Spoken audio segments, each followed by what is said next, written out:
প্রথমেই জাতীয় নির্বাচন দিতে হবে, কারণ একটি নির্বাচিত জাতীয় সরকার, সেই সরকারের অধীনে প্রতিটি নির্বাচন যদি হয় সেখানে ক্রেডিবিলিটি বাড়বে এবং জনগণ দেখবে যে সরকার তো হয় নির্বাচিত সরকার, তো সেই সরকারের অধীনে নির্বাচনগুলো সুষ্ঠু হচ্ছে কিনা। যারা নির্বাচিত হবেন তারাই দেখাবেন যে নির্বাচন সুষ্ঠু হতে পারে।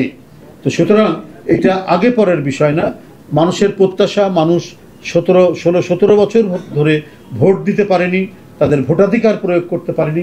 সুতরাং সর্বাগ্রে জাতীয় নির্বাচন হওয়াটাই বাঞ্ছনীয় এবং এ ব্যাপারে বিএনপির মতামত অত্যন্ত সুস্পষ্ট।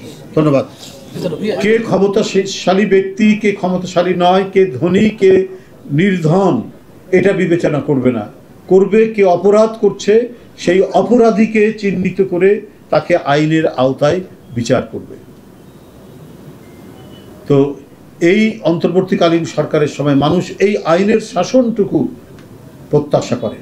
আপনারা তো দৃষ্টান্ত রেখে যাবেন, নির্বাচিত সরকার আপনাদের ভালো দৃষ্টান্তগুলো নিশ্চয়ই তারা অনুসরণ করে তারা আরো ভালো কিছু করার চেষ্টা করবে। কেন এই সময় এত খুন জখম হবে, কেন এত ডাকাতি, চুরি, হত্যাকাণ্ড ঘটবে, এটা অন্তর্বর্তীকালীন সরকারকে আরো বেশি তৎপর হওয়া দরকার। বলা হচ্ছে যে পুলিশের মধ্যে এখনো আস্থা ফিরে আসেনি, কেন আসবে না? পুলিশ তো আরো বেশি, যারা অন্যায় করেনি, যারা কোনো ধরনের দুষ্কর্মের সাথে জড়িত ছিল না, তারা তো আরো ভালো মতো ড্রাইভ দিয়ে তারা কাজ করবে। কারণ শেখ হাসিনার আমলের পুলিশ ছিল, সে পুলিশকে তো লেলিয়ে দেওয়া হতো বিরোধী দলের নেতাকর্মীদের বিরুদ্ধে। হাইকোর্ট থেকে জামিন পাচ্ছে, জেল গেট থেকে বেরিয়ে আবার গ্রেপ্তার দেখিয়ে আবার কারাগারে পাঠাচ্ছে। এবং এই জন্য আমাদের নেতাকর্মীর কাছ থেকে যে কত টাকা পয়সা নিয়েছে, তাহলে কি সেই পুলিশই কি হওয়া উচিত হবে? সেটা তো হওয়া উচিত হবে না। পুলিশ আইনসঙ্গতভাবে কাজ করবে, আইনের বাইরে কোনো কাজ করবে না। এবং দমনের জন্য দুষ্কৃতিকারী দমনের জন্য যে সমস্ত ক্ষমতা তাদের দেওয়া আছে আইনসঙ্গতভাবে, ফৌজদারি আইনে, ঠিক সেইভাবে তারা কাজ করবেন দ্রুত গতিতে, ক্ষিপ্রতার সাথে।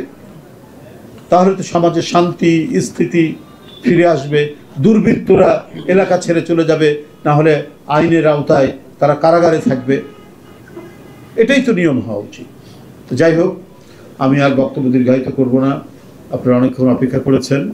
আমি আশা করব যে আমরা বিএনপি পরিবারের যারা কাজ করছেন দিনরাত নিরন্তর, তারা তাদের এই সমাজসেবামূলক কাজ, কারণ আপনারা জানেন যে তাদেরকে করে যেতেই হবে।